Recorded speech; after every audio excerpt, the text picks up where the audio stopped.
What's up, guys? Austin Clanton here, your host of Music City Bow Hunters. This is Drew Bailey.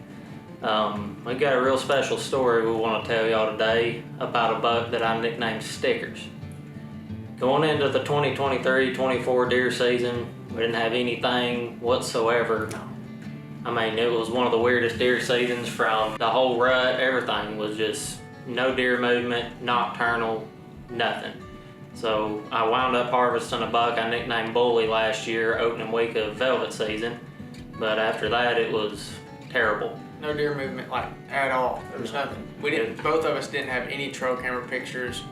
Nothing. It was one of the weirdest seasons. So going into the 2024-2025 deer season, we knew we had to make a change. Had one of my real good buddies call me about this farm up in Missouri. So I was like, yeah, man, I'll check it out and see what we got going on. Called Drew and he was like, yeah, man, we need to take a look at it, maybe get up there and check it out. So I leave out sometime 1st of August and I go up, check out the farm. I set up all my Tactacam trail cameras, and to my surprise, I get this buck on camera like 2 hours after I leave the farm.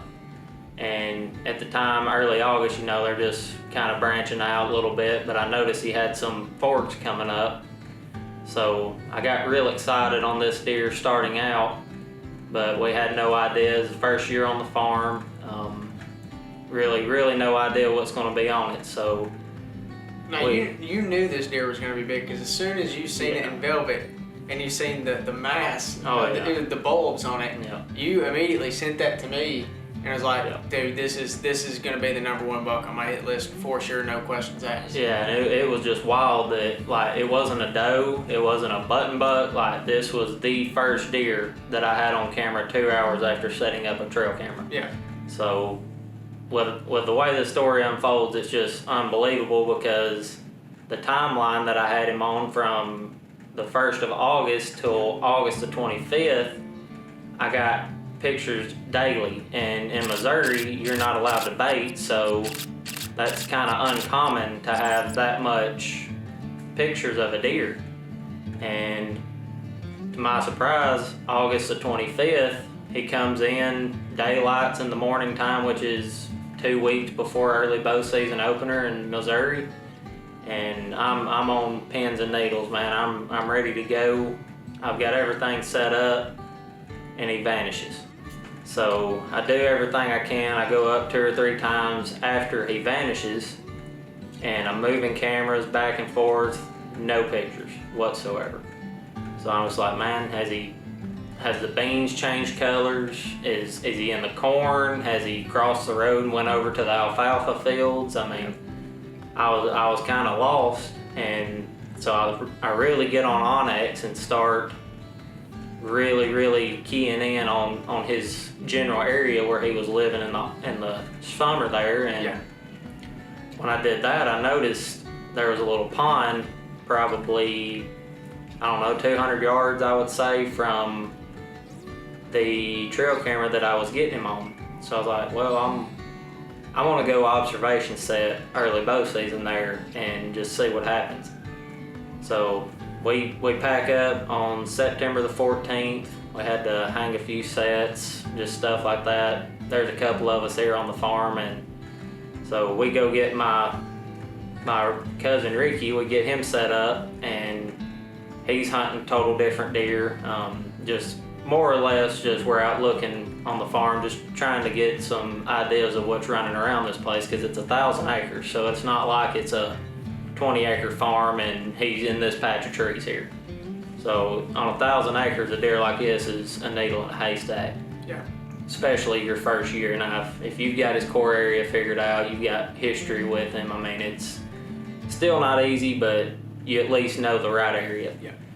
So when we get up there, the first afternoon that I set, he walks under me at 5 yards, and it was so dark that it was obviously after legal shooting light, and there was nothing I could do about it. So I wound up sitting in my tree stand almost 11 o'clock until I could hear him. I gave it like 30 minutes after I could hear him walk off and fade off. And I got down, got out of there, and had really high hopes that he would show back up, but he never did. So now a lot of people, you know, they'll see a buck and it'll be after shooting light. A lot of people won't give them that time. They'll hop right out of the tree stand, spook the deer, and they may not come back to that spot depending on how smart the deer is, right? Yep. You see a mature buck, and anything you can do. Heck, my dad Kevin, I've watched him sleep in a shooting house before because he's seen a big buck the evening before. So, a couple of the best things you can do in that scenario is either wait it out, or if you can get on your farmer's land with permission in a vehicle or something, it's better to run them off in a vehicle, in my opinion, than them to see you or smell you or something like that. They're more used to seeing farmers, stuff like that, so you got a little safety doing that. But especially if the farmer's going in there on a four-wheeler or a Polaris Ranger or anything like that, they're used to seeing that. They're used to seeing them patrol the farm. Right. They're just gonna think it's just this farmer coming back in here, and instead of, you know, hey, there's a guy in camo sitting up in the tree right there. But so time goes by, deer is just MIA. I'm not sure if he's crossed the farm again. Like I said, he's just gone. No pictures, nighttime, daylight. I've got like 12 trail cameras out, and none of my cameras are getting them. Yep. So October the 2nd rolls around, and my Reveal app pops up, and I get on there not expecting anything, and boom, there he is on the first cold front that we had. So obviously in the Midwest, that is a key factor to harvesting mature deer, is being there at the right time. When those little cold snaps come in the Midwest, it's something about it. I mean, you'll see Chris Brackett talk about it, Jury Outdoors. I mean, it's just unbelievable what can happen when you have the slightest cold front in the Midwest. It's just like a light switch flips, and deer just come out of places that you never even knew deer lived. So, but rolling into October the 2nd, I get the picture of him, but I was really, really busy at work this time of year, and there was really nothing I could do, and he wasn't daylighting enough or even showing up enough. I mean, it was one trail camera picture. It wasn't 100 pictures of him standing in a bean field. It was just him passing through. So I knew he's still alive, and I knew he was back on my farm. So with that being said, we take another trip up, and I try to move cameras again just to see if I might get lucky and find his core area that I haven't found yet, that I didn't believe I had found yet, but that didn't work either. So the week of October the 24th rolls around, and I'm working, my Tacticam out goes off again, and boom, it's him, and he's 20 minutes before daylight. So I call Ricky. I'm like, man, we gotta go. He's there. I said, there's a cold front coming in this weekend, and he's there. We gotta go. So we load up the truck. We start heading north, and we get there Friday around midday. And I was like, I'm gonna go check my set, make sure everything's still good there, slip in there and get out undetected, because it was a really, really windy day and I knew I could get in. So I go in and I set Friday evening, just a observation set. Yep. And I get in there, and I have a really, really nice young buck come out. I mean, they're eating the beans too, which was really weird in my opinion, because from what I've seen in Tennessee, especially when the beans turn yellow or they get cut, the deer on my farms they don't have anything to do with them much. So I really kind of counted that area out and was not thinking anything about hunting over there. We were gonna set up all around the cornfield, and there was actually, our neighbor had a cornfield cut that was probably 600 yards from where I was getting the pictures in early summer of this deer. and there's a perfect draw that runs up to that field. So my game plan was to cut him off going to that cornfield and hoping I could find him there. So I go down Friday on my way to my stand, and I'm like, well, I'm gonna go down there and grab that camera when I get back or get done hunting this afternoon. So little 8-point comes out and chases doe around. Well, that afternoon I could hear 2 bucks fighting off where my camera was. So I was like, well, I'm gonna slip down there and grab it. Well, I grab it, come back, we go back to the lodge that we're staying in, and I was like, I need to check that camera. So I go grab the computer, plug the SD card in, and at 6:40, he was standing in front of the camera fighting another really, really nice deer that we had on camera. And I was like, okay, this is Friday. We've got really high pressure coming in on Saturday, and the cold front's coming in that afternoon also. So I knew he was gonna daylight somewhere on Saturday. I just didn't know where, because our intel was still very, very minimum at this point, other than he was here that afternoon. So my stand is 200 yards from this area. Well, I check it, he's there. So I honestly kind of almost wrote the stand off where I was hunting, because I was gonna plant a food plot, just a throw and grow food plot out in the beans there. And the way the deer was heading is he was going towards the cut cornfield up the draw. So my game plan was to go in, set up on that draw and trail coming up toward that cut cornfield and catch him before daylight that Saturday afternoon. Well, that evening I go in, I plant the food plot, and wound up taking way too long to plant the food plot as usual. Never goes how you want it to. No, if it's gonna take 2 hours, it takes 4. So that evening, Saturday evening, I get in the stand. At this point, I still don't even know. I'm actually hunting the north end Saturday evening, and the wind swapped at 4:30. And I call my buddy, I'm like, hey man, I'm about to get down and move. I was like, my wind swapped, it's blowing right out in this CRP. I've never even hunted this north end, so I don't know what's down here, but I know they're gonna be in the CRP, so I don't wanna blow it out. So I get down out of my stand at 4:30, and I walk probably a mile, I would say. Yeah. And as I'm walking, it's going through my head. I'm like, I go back and look at this picture, I'm like, man, that deer's feet's wet. Well, the afternoon before, I noticed that a lot of these younger bucks were coming into this pond that I had my lock on set on. And they were actually wading out in the pond, eating acorns that were falling in the pond. I've never seen deer do this, but they were doing it. I was watching them. I tried to get them on video, but it's so thick around there, I wasn't able to get a real good video of it. Now, this is the same pond that was behind your first stand where you had the camera that you were getting him when he had enveloped with the bulbs. It was 50 yards from where I had him the first day I set a camera up in the summer. Yep. So I noticed that his feet were wet, so I was like, well, you know what, I'm gonna go set that stand this evening. The wind was horrible.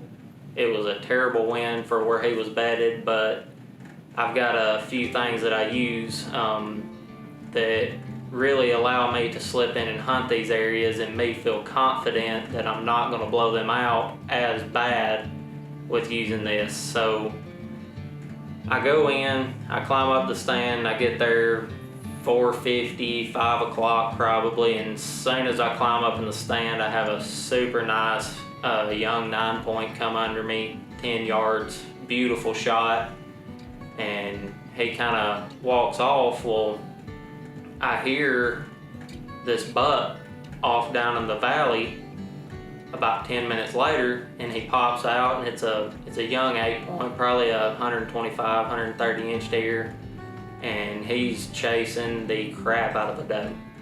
So I'm like, heck yeah, man, I'm gonna take my black rack and just see what happens. I'm just gonna rattle a little bit and grunt and see if he'll respond to me, you know? So I do that and I hear something probably 150 yards off from me, and I'm like, okay, that's not a little deer. No, that's a mature deer. I don't know what deer it is because I can't see him, but I know just from what he's doing that it's not a young deer, it's not a little deer. So is this coming from the same area where the pond is at? Yep. Okay. Well, so I sat there and give it probably 15 minutes of silence, and I take my grunt call and I grunted, and when I grunted, the little 8-point, he kind of like started posturing up, and he kind of started making his focus towards the back end of the field, and it was really thick back there, so I wasn't able to see real well, but I kind of could catch glimpses of this deer moving through the CRP, and it was just absolutely tearing the tree up. I mean, it sounded like a Sasquatch back there. And finally, he comes up right up the lowest part of the field, just like I talked about. He comes in the lowest part and he raises up and he's just looking. And I'm like, oh crap, I know exactly what deer that is. And still to this day, I've only got 3 trail camera pictures of this deer since August the 25th. So everything's running through my head. I'm like, man, I've got to get this done. I don't know where this deer's living. He's 100 yards from me. I've got to do something to bring this deer close to me. So I grab my grunt tube again. I grunt at him, and he starts pawing the ground. I was like, okay, that's a really good sign. I know he knows where I'm at now, and he doesn't seem to be liking what I'm doing. But after he paws the ground, rubs the tree again, he stands up and he's just looking. So I do a snort wheeze at him, and as soon as I do that, he starts pawing the ground again, and I turn to grab my bow, and as soon as I turn to grab my bow and I turn back, he's gone. I'm like, what the crap? I mean, it's a wide open field. Where did he go? Well, I'm looking, I'm trying to scan the field and just see any movement I can, because it is thick over there, so I could be missing him. And next thing I know, he is at the base of my tree.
is 3 yards from me rubbing a tree.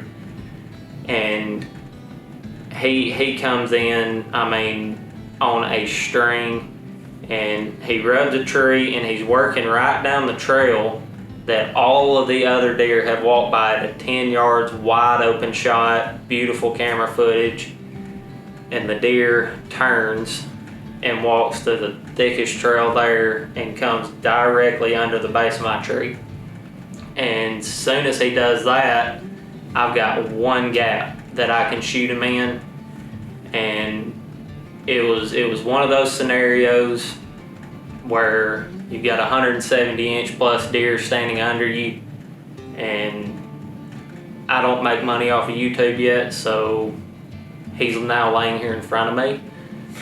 So I was unable to get the shot on video. I do have the video of me shooting, you'll see that, but I just couldn't pass a deer like this. This is a deer of a lifetime for me. You never know when anything's gonna happen, so you gotta take an opportunity when you get it.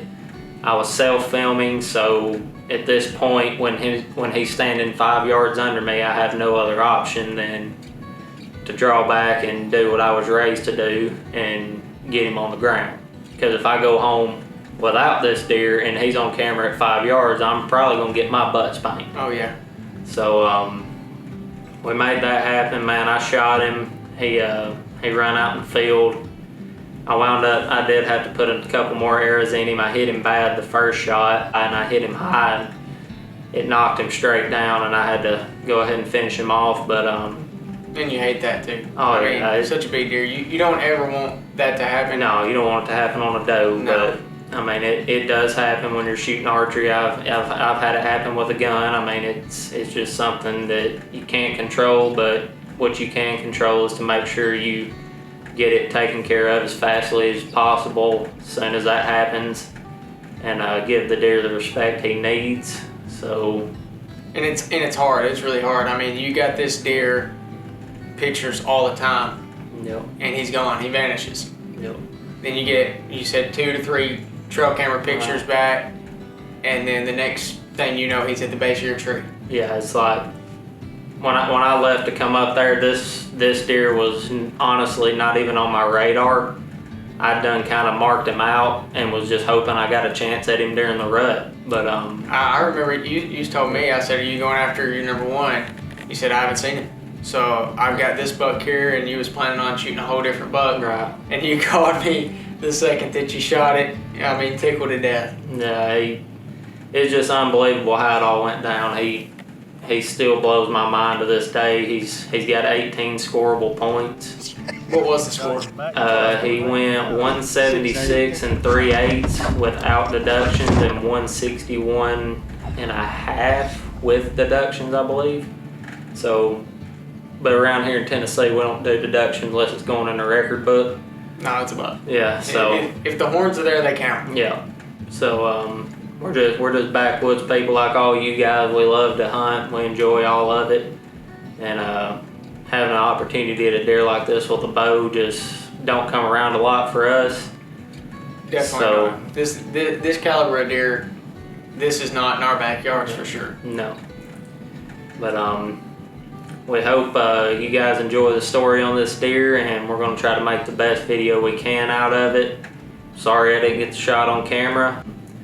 Just make sure, if you guys haven't yet, follow us on all social media platforms and like and subscribe our channel. Helps out a lot. Helps out a lot. We hopefully in the future we can do this for a living and bring you guys more videos and more big bucks like this. So we will see y'all on the next one.